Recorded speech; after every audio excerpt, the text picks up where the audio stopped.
And hello, good dag, or good day, in the Viking tongue. And I am Bragi. I am the son, as you know, of Magnar. And as you can tell from the way we dress, we are a pair of Vikings. That's true. I'm Egil Thorsson, warrior, trader, runecaster, and of course storyteller and a bit of a history geek. Oh yes, we all love history on this channel. But we also love folk tales. And today we are here to just have a little chat about folk tales. So the title of the video will be Folktale Chat. So what are your first thoughts now that you've been on the channel for a few months, or a year, nearly, coming up to that, about folk tales? There's a lot more to them than face value. I mean, to be honest, we're brought up, folk tales are told to you when you're a little child. Yes. To get you to sleep or to stop you doing things. And we'll leave it at that. But there is, I find, a message in them. You know, like don't go walking in the woods alone because the wolf will eat you. Things like that. And may not be relevant today, but in some cases I think they are. Oh, many times these folk tales are very relevant, but sometimes the meaning of the folk tales are lost on us because we're not back in those days when the folk tale was told. Well, also, there are the old religion, the pagan beliefs somehow get in there, and it's a way of conveying that through. Although, if I'm being honest, I don't know which stories do have that. No, well, certainly some of the older stories have that, for sure. A lot of the tales we told, especially the English folk tales or fables or fairy tales, because all three have a different distinction of what they are and each mean. A fable generally has that story to it, that moral story. Your fairy tale is more, a little bit more fantasy, and your folk tale is more traditional. And it's a very fascinating subject in itself, and like I said, we've all heard fairy tales when we've been growing up as children. I'm sure you have. Yeah, my mum used to tell me stories. We used to go visit my granny, and she lived in Birmingham. We lived in Ripley, which is quite a way away. And she used to tell us stories on the way there, or if we went on long journeys, like on holiday to, say, Devon. You have massive traffic jams in the 60s. And she'd tell us, well, it was the tinderbox soldier and the tinderbox. Oh yes, you'll have to tell that one. If I can remember. I'll print it out for you. But I remember she was saying that because it used to make me laugh about the eyes of the dog as big as soup plates. Yeah, that's one of the things about folk tales, that you tell more, and I think you probably noticed this as your telling techniques develop. You know when to add that bit of information. If you're talking about a troll, you don't just say, and here's a big troll. You want to make him ugly with big eyes and big ears and a bulbous nose. Also voices. You've seen my stories. I put voices in. It's to lighten it. It's also to keep that person watching, because a lot of people just spend about 20 seconds on and just flip along. But if you've got a funny voice, like we were talking earlier, say the good luck comes out a zippy like that, See, it grabs you. It does grab you, yeah. And it's a beautiful thing about us telling the same folk tale is that we tell different versions. I tell more of a straight version, more inspired from the way Turkey told them at first. It's horses beginning for courses. The channel. Some people are into the way Turkey tells them, and let's face it, he was good. Yeah, he's good, yes. And he got good content in there. Got the pity we didn't have a decent camera back in the day. Well, such is life. But, other people like a bit of humour. Yes. It's the way I learn things, because I'm slightly dyslexic. And I used to find that fun made it easier for me to learn things. Even today I'll find big masses of text quite daunting, but you've got to fight through. Oh yes, so far the only folk tales we've really touched are the very short ones. Yeah. Because trust me, I can print out some folk tales and they'll be 5 pages long. Oh yeah. And that is quite daunting to learn. You got to learn all that information, and it's okay having a printed sheet or written out sheet with some of the key words of that folk tale, but that's not fundamentally going to get you to remember the folk tale. It's when you get lists of things. Yes. Like the creation myth, there's 11 rivers and each one has a name and a purpose, and you think, how the heck am I going to learn that? Well, you're only going to learn that through the tradition of storytelling, of actually travelling and telling stories, which we don't do. We're a YouTube channel. Our audience is sat in front of us in their own house or wherever they may be, at school or college, watching on their monitors. I mean, the classic story is, of course, Beowulf. But would people sit still for about 3 hours? It's long. If you split it up into segments. Yes, you've got to make it entertaining. Yeah. You've got to make it gripping, so that the audience feels like, yes, I'm really intrigued by this story, and I want to watch the video to the end. Yeah, I mean, the trouble is there'll always be people who say there's different versions. Well, that's the same with any folk story, isn't it? Well, yes. I mean, for instance, Thor catching the world serpent, the earlier one has him catching the serpent and killing it. The later one... Yeah, we still need to find the sources for that. Yeah, because I still think, if you look at Ragnarok, it's revelation made for people who don't know Christianity. And it's a way of dispatching your old gods without too much trouble. That's just me. I mean, I'm suspicious. Because bear in mind, I mean, Snorri Sturluson, who did the sagas, was a bishop in Iceland. Alright, he got killed later on. But I do believe he was a direct descendant of Egil Skallagrimson. Yes, I have heard that connection before. And that's one hell of a pedigree. It would have been quite interesting if Snorri was a pagan and then wrote it from the pagan point of view, how different the sagas would have been. Well, he was 12th century, so by that time Christianity had, officially had... Well, we do have a lot to thank him for the prose editors. Absolutely. So I mean, the prose got a wealth editors of information. and the sagas as well. And it's nice, say, like when you go to York, if you go down the Shambles, you're walking on the site of Eric Bloodaxe's palace, where Egil thought the head poem, and that's quite to me, as a Viking geek, to me that's quite inspirational. Well, yes, but it makes you also think, back in the Dark Ages when the sagas would have been known, but then gradually over time they became Christianised, and those tales would have been outlawed and not to be PC, is the right word of using that. But also, it's very interesting to see how different versions of folk tales happen. You mean JC, not PC. Yeah, and also how you might have ended up with different versions of the sagas, which were probably lost over time. Well, the thing is, I mean, imagine this. Grandad's a pagan, he tells his story as he's been told. His son is married to a Christian woman, so he tones it down a bit. Yes. Happy wife, happy life. His son comes and it's all censored. Well, you could. That's what we get. Well, you can imagine, there you are, Egil the Skald, and 1 week you're going to be employed by a Saxon family or very Christianised, so therefore you'll be telling more Christian versions of the tales. Well, then the week after or the next month you go in your cart, horse and cart, you go travelling, and you go to up north to more of a Viking family, and they're more pagan, so you tell more pagan versions of those tales. Well, also, I mean, it's sort of, like I say, the missionaries would be... This is like the TV of the time. Of course so, yes. So this was the entertainment. So they're going to influence it as they can. I mean, people think, Christians and pagans didn't get on. Well, that's not necessarily the case. The Vikings were very... they just wanted to buy into the Saxon way of life. Well, of course so. I mean, you think of it. I mean, you're stuck out in Norway when there's all the land's taken. It's not very good. And you've got darkness for a long part of the year. You come to England, it's all this nice land, and you've got daylight for most of the year anyway. And so you're going to fit in. It's better to have a happy neighbour than one who's trying to kill you. Well, yes. But it also makes you think what folk tales we lost from the Dark Ages. Because most of folk tales we told would be later medieval, and then they would have been written down in the 18th and 19th century by gentlemen with too much time on the hands. Well, you've got the Brothers Grimm, the Hans of Christian Andersen.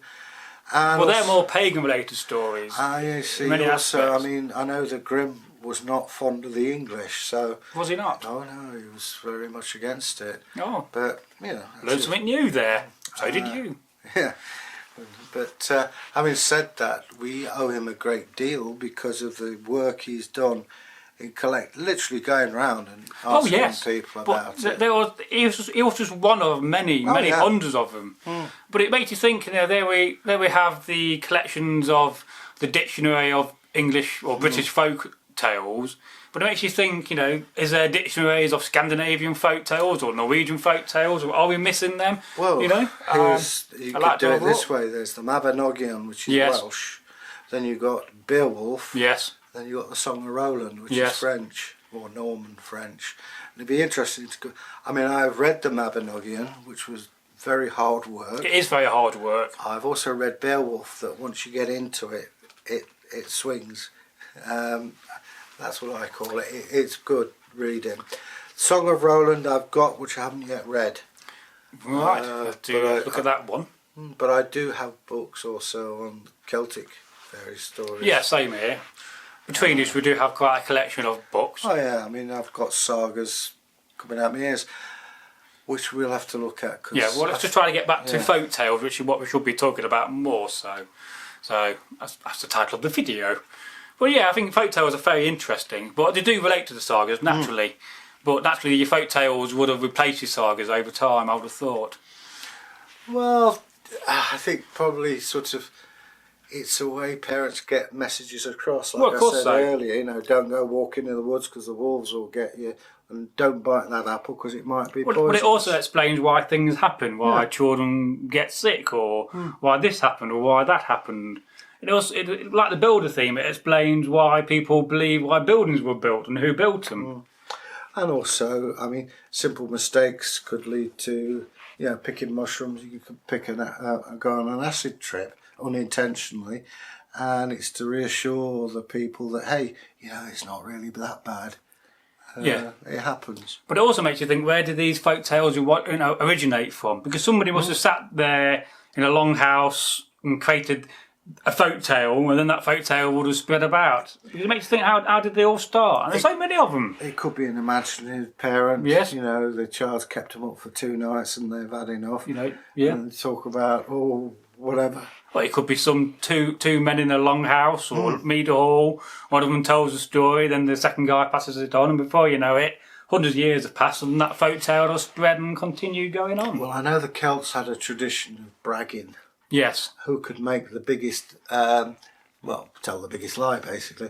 They won the hero's portion, which is the back right-hand leg of the pig, because that's where it rubs, and therefore it's more tender. And they tell the biggest lies, stories, and it could end up in fights even. So, you know. Oh, very fascinating. I think it probably comes from various sources. You never know. I mean, it's like when you're a kid and they say, why is the sky blue? Well, you may not know that there's an excess of nitrogen in the air. You say, oh, well, you know, when God was painting the world, he accidentally tipped up blue and he thought, that looks good.